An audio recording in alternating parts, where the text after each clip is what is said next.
confirmation there. You can just see how much Spurs had with regards to chances compared to PSG, but in the end, it was Luis Enrique's side who got the win. Right then, where do we start here? Let's start, Nedum, with the narrative going into this, and pretty much throughout much of this game was, well, look, PSG have only had 5 days back. Spurs, of course, are much more progressed with regards to their pre-season. So why did it happen in the way that it did, in that Spurs started the better of the two teams, but faded? Because surely PSG should have done that, given their lack of preparation. That is a very good point. Quite rare for you, but that's a very good point. It's quite long-winded as well. It was. And I think as we watched the game, you could see Spurs were ahead of PSG in terms of the fitness side of things. And the way that they were playing, you could see they were trying to get used to what Thomas Frank wanted. You know, Vicario's taken some direct free kicks, as we saw with the first goal, which maybe he hasn't done in the last 2 years. So you see it, and they're in the ascendancy. PSG, they're making so many little mistakes. You've seen players who don't really give the ball away, giving the ball away. They look really tired, they look sloppy. But in fairness, the changes made a difference. Bringing on a Fabian Ruiz, bringing on a Lee, bringing on Gonzalo Ramos, it kind of changed the way that PSG were playing, which they needed, because for me, they weren't really competing as such with Spurs.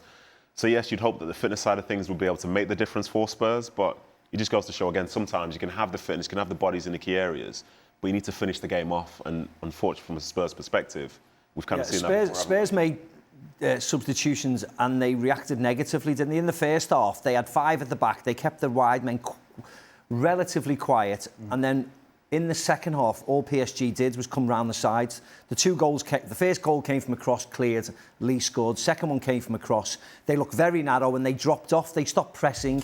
So whether that was just from Thomas Frank's substitutions or whether he said, let's just defend what we have. We will never know. But they allowed PSG to get further up the pitch in the second half and allowed them to almost be camped on the edge of the Tottenham penalty area. And when that happens, you're bound to concede in the end. I would agree, and I think the stat that sort of sticks out to me is the fact that Spurs had 26% possession. Don't get me wrong, there's one point in the first half where they don't need the possession to control the game. But as time is passing, like, you need at some point to have somebody step up or have a group step up and sort of take some of the sting out of the match, you know, finish the game off. And that's what, like, quality teams would do. And you can make a case that it's early for them with the new manager in the season and so on. But to win that type of game, at some point, you've got to stop encouraging PSG to start coming forward. Because at some point, like, they'll gain an opportunity. And that's what they did. Well, they did it for the first 45 minutes, didn't they? They were fine in the first 45 minutes. As you rightly said, PSG had the ball, had the majority of the ball, but didn't go anywhere. Tottenham just counter-attacked, sat in, defended well, countered, and waited for free kicks. Second half, it changed. They didn't go forward, they just dropped, and then they dropped again. And as the clock was getting near the 90 minutes, they dropped again. And that's when it spelt danger, really. They should have hung on, really. But, you know, it's just the way it is. For PSG, I suppose, a sign of a great side. Didn't play particularly well. Got the job done. Bit more silverware. Yeah, I mean, for PSG, kind of, especially given how the Club World Cup final went, you come into this one, and to your point, on the back of not an awful lot of training up against Spurs, and second best, but grew into the game. And to the boys' point, Spurs had their part to play in that, and PSG being better, certainly, in the second half. For PSG, listen, you understand, you take the Club World Cup for what it is. You don't expect too many bumps in the road, certainly in Liga, in terms of defending that title.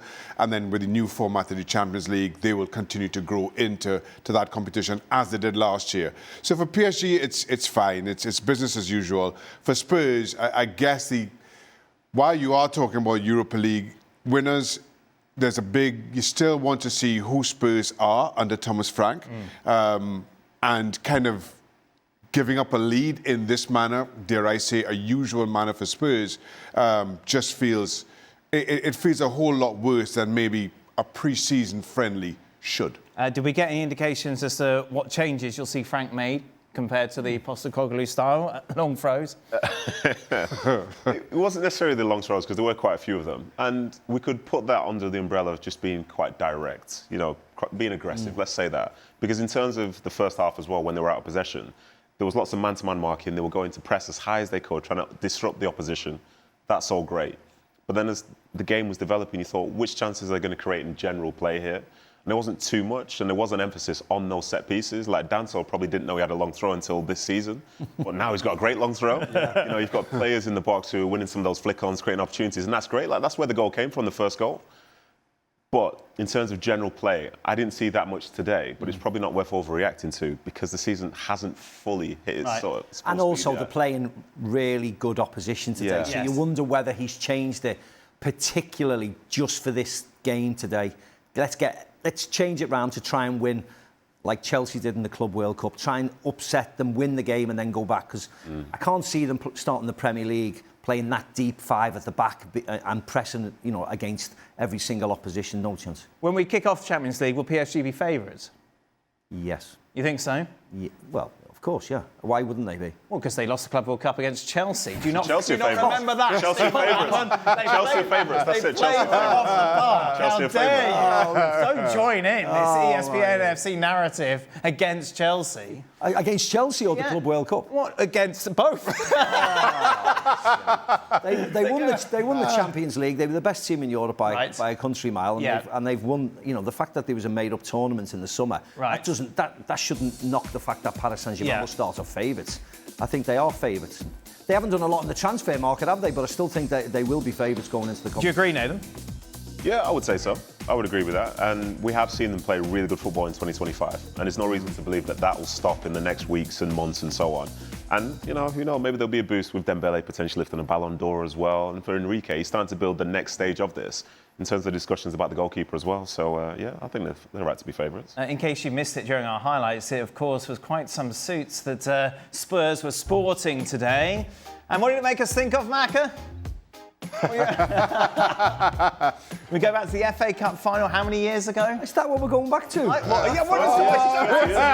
else will we? Was it 95? It's 30 years. 96. Yeah. Look at that. Oh, boy. You Fowler, Redknapp there. And what have they in common? Oh, both teams lost. Do you still have yours? Oh, give it a rest. Of course I don't have it. What? Give it a rest.